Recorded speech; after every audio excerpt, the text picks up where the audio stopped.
Radio active decay से related कुछ numericals देख लें। रेडियो एक्टिव डिके का मीनिंग शायद आप लोग जानते ही होंगे। रेडियो एक्टिव सब्सटेंस है और इस रेडियो एक्टिव सब्सटेंस से जब अल्फ़ा बीटा गामा रेज का एमिशन होता है तो वो एलिमेंट किसी दूसरे एलिमेंट में कन्वर्ट हो जाता है। So this process is called radio active decay process. Decay को हम डिसइंटीग्रेशन भी बोल सकते हैं। जितनी भी रेडियो एक्टिव डिके है, डिसइंटीग्रेशन प्रोसेस है, सारी की सारी हमारी फर्स्ट ऑर्डर रिएक्शन होती है।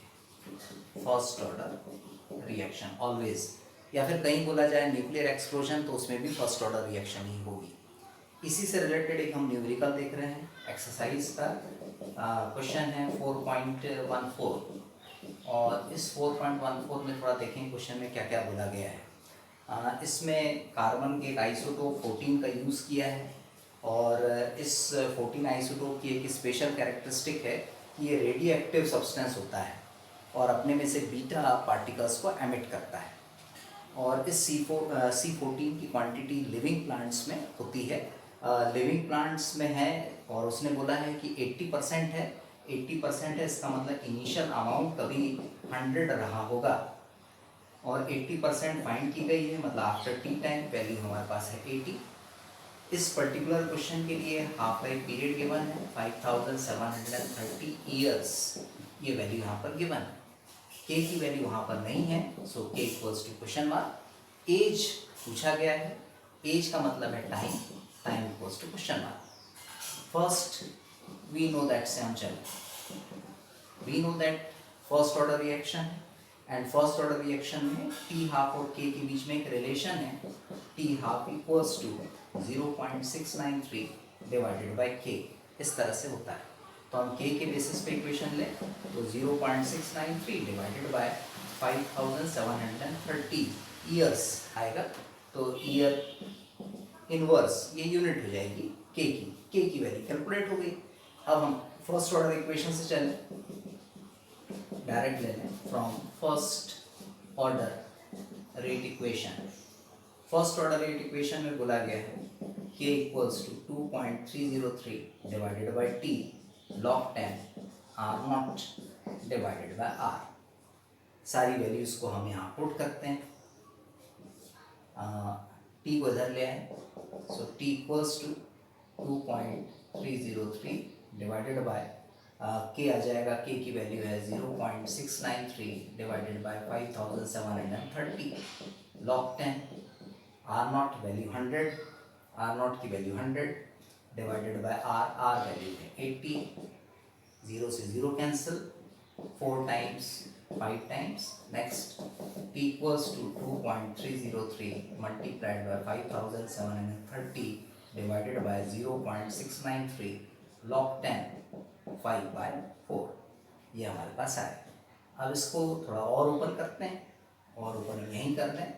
t इक्वल्स टू 2.303 5730, कैलकुलेशन को इजी बना रहे हैं। इजी कैसे? 0.693, एक्चुअली ये 2.303 और 0.3010 का मल्टीप्लिकेशन है। log 10 5/4, थोड़ा स्पेस के लिए इसको मिटा देते हैं यहाँ से और वैल्यू पुट करें। log के फॉर्मूले से ओपन हो जाएगा। log 10 5/4, it means log 10a means 5 minus log 10b it means 4। Solve करें, ये कैंसिल हो गया। Equals to 5730 divided by 0.3010। log 10 5, इसकी वैल्यू हमें पता ही होती है 0.6990 माइनस log 10 4 0.6021। वैल्यूज हमने रख दी। फाइनल कैलकुलेशन करें, रिजल्ट निकालेंगे, रिजल्ट ईयर्स में आएगा। सो इस तरह से हमने एज फाइंड करना है किसी भी सैंपल की। सो ये एक्सरसाइज क्वेश्चन 4.14 हुआ। अब आते हैं एक्सरसाइज क्वेश्चन 4.17 पर। ये न्यूक्लियर एक्सप्लोजन से रिलेटेड है एंड न्यूक्लियर एक्सप्लोजन ये भी आपने देखा है कि ये भी फर्स्ट ऑर्डर रिएक्शन है, तो इसमें भी हम उसी का यूज करें। बट सबसे पहले देखने कि उसमें दिया क्या क्या गया है। एक्सरसाइज क्वेश्चन 4.17 बेस्ट गिवन से स्टार्ट कर रहे हैं। स्ट्रॉन्शियम रेडियो एक्टिव एलिमेंट है, एटॉमिक मास 90 गिवन है, रेडियो एक्टिव है, और इसके लिए हाफ लाइफ की वैल्यू गिवन है 28.1 ईयर्स, यह हाफ लाइफ है। इनिशियल अमाउंट गिवन है 1 माइक्रोग्राम, इसको माइक्रो में ही रहने देंगे, कन्वर्ट नहीं करेंगे ग्राम्स में, उसी फॉर्म में रहने देंगे। उसने पूछा है कितनी क्वांटिटी रिमेन रहेगी आफ्टर 10 ईयर्स, मतलब आर की वैल्यू कैलकुलेट करना है। आफ्टर 10 ईयर्स मीन्स टी की वैल्यू हो गई 10 ईयर। और एक सेकंड कंडीशन है आफ्टर 60 ईयर, तो हम बाद में देखेंगे, पहले 10 ईयर्स से हम देख लें। हाफ लाइफ है तो यहाँ के इसको कैलकुलेट करते हैं फर्स्ट ऑर्डर के लिए। We know that first order reaction के केस में चलें तो k equals to 0.693 divided by T half होता है, वैल्यू पुट कर दें टी हाफ की 0.693 डिवाइडेड बाई 28.1, और ये ईयर है, ये आ जाएगा ईयर इनवर्स यूनिट।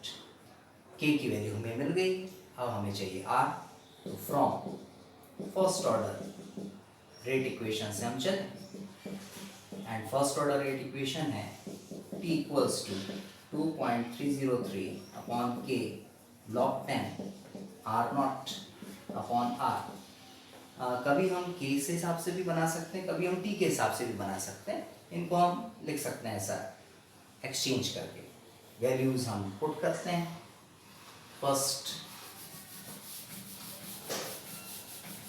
t की वैल्यू है 10 years, 10 equals to 2.303 divided by k, value हमारे पास है 0.693 divided by 28.1 log 10 r not value है 1 divided by r।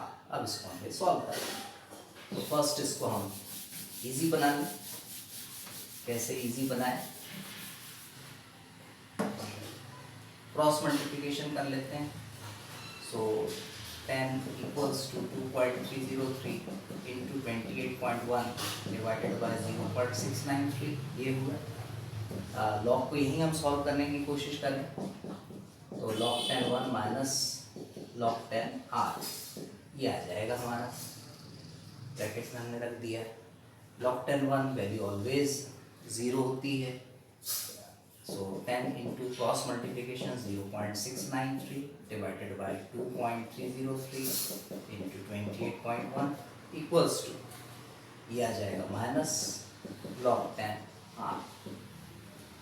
Side change कर दें, log 10 r equals to, यहाँ इसको चेंज किया तो माइनस 10 मल्टीप्लाइड बाय 0.693, ये 2.303 एंड 0.3010 का ये multiplication divided by 2.303 into 28.1, value cancel और इजी करें।